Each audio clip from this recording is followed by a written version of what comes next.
So I think, Kyle, should we pivot over to, you thought it was important in order to put these clips together of historical ones. Why don't you set that up for the audience? Yeah, so I was looking back at the old school, interesting and important and somewhat historic moments from these State of the Union speeches from modern history.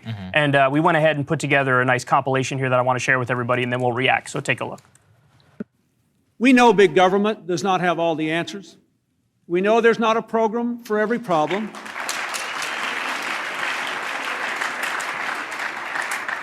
We know, and we have worked to give the American people a smaller, less bureaucratic government in Washington. And we have to give the American people one that lives within its means.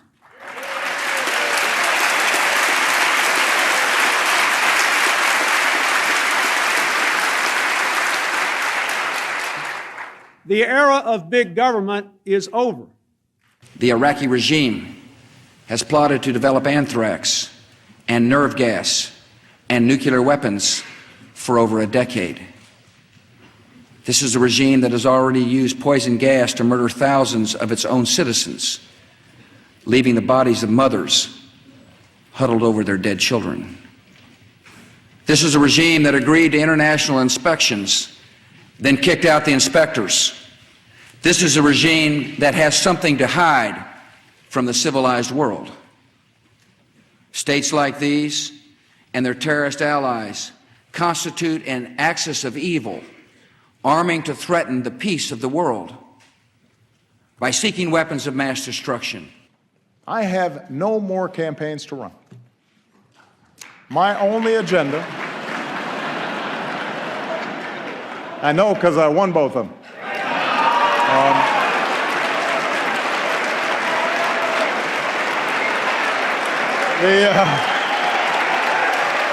But we must reject the politics of revenge, resistance, and retribution, and embrace the boundless potential of cooperation, compromise, and the common good.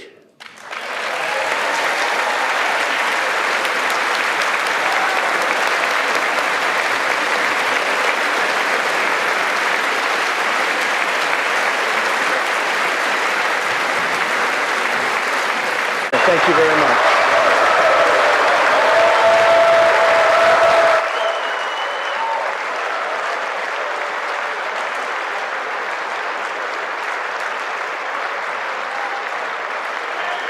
America, thank you very much.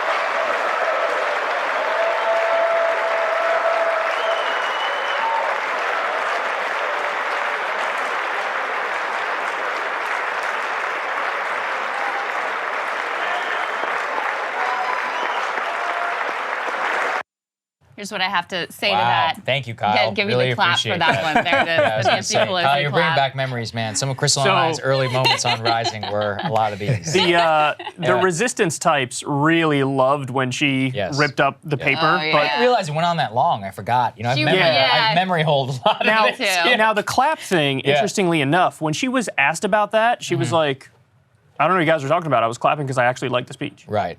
So they were trying to be like, yes, Queen, oh my God, you're throwing shade with this sarcastic clap. And she's like, no, I actually kind of like the speech. We didn't get the standing ovation for Juan Guaido in there either. Oh, that's right. Oh my God. You know, now that Guaido. retrospect into the way that we put that together, though, isn't that the perfect symbol kind of the republic, right? So you had these moments, the era of big government is over.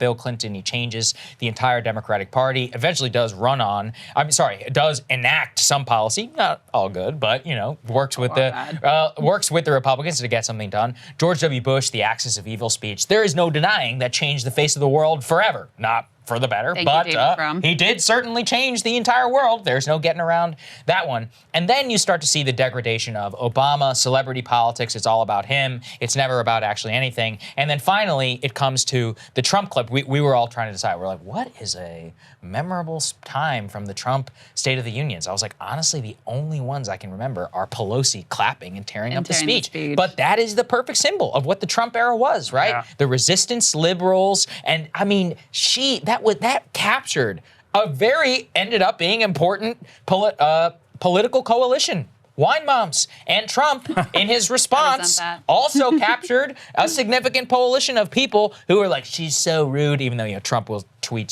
Stormy Daniels' horse face or whatever.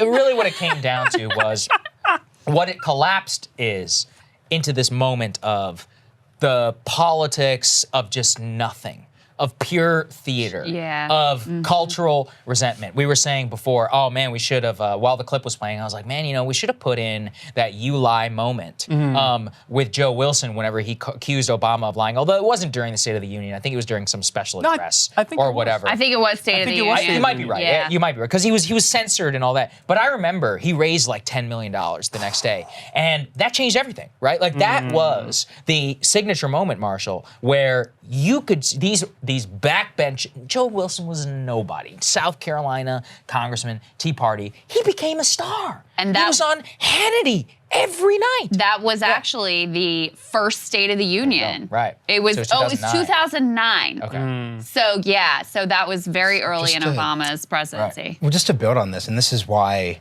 look, I'm a foreign policy person, but I'm really, I genuinely care in a way that I haven't typically during the Trump era, what Biden has to say around Ukraine, in the sense that what is Bill Clinton doing in that big government is over speech? He's responding to the fact that the Democratic Party needed to get its mojo back in the late 90s after, re-election, after the Contract of America. Like, what is George Bush doing? Like, obviously, everyone at this table did not like a single thing George Bush did in that speech.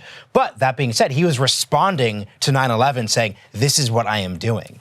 Joe Biden, once again, I don't think the Afghan withdrawal was the sheer cause of his polls collapsing, but I think it was, timing was just terrible. The timing it was hit with the inflation. He has an opportunity tonight to say, look, the reason why the U.S. is playing a stabilizing role in Europe, the reason why we have the energy to pursue these things and build coalitions is because we're not in Afghanistan. And people gave me shit for that, but we're working from the playbook that I built. I said I was going to withdraw, I was going to not go into these wars of choice the way my predecessors have. I am keeping us safe. Like, I think that's the moment that, once again, it cannot be everything like you're saying, Kyle, but I think he needs that as the moment of statement. And once again, that's actually the perfect ground for him to fight on for Republicans, because once again, most Republicans actually agree operationally with his policy. People, this is the one area of actual bipartisan, other than, weird Mr. congressman or Senator Rick Wicker. Other than a few random members who, frankly, are not driving the debate, he has actual agreement here. Yeah. I guarantee you he's not going to brag about one of the few good things he did, which is pulling out of Afghanistan. I guarantee you the colossal... He could reframe it. I hope he does, but the gigantic media pile-on afterwards, I think it scared him off of it. I remember when we were interviewing Ro Khanna and we asked him, like, well, so is Iraq up next? And even Ro Khanna was like, after this reaction? Like, I don't think so. Yeah. And, that's the problem. Well, not to mention, and then finish your point, but not to mention that he really has soured the good that he did there by then freezing their assets and helping to trigger a complete financial system collapse, massive famine, and economic devastation that could end up being worse than, even the horrors that they suffered over these many years of war. It's honestly worse than the war, to be honest, with the number of people that are starving and just how devastating it is. But to get a little less serious for a second, my embarrassing admission is that I thought that Obama moment was actually awesome. Oh, the campaign thing? Yeah. I mean, look, this is why he won re-election. Like, that's the point. He's got swagger. He was quick on his feet. He was quick on his feet. Like, that's not, like, can you imagine Biden saying something like that? No. He's more likely to fall asleep halfway through his speech. Look fat. I mean,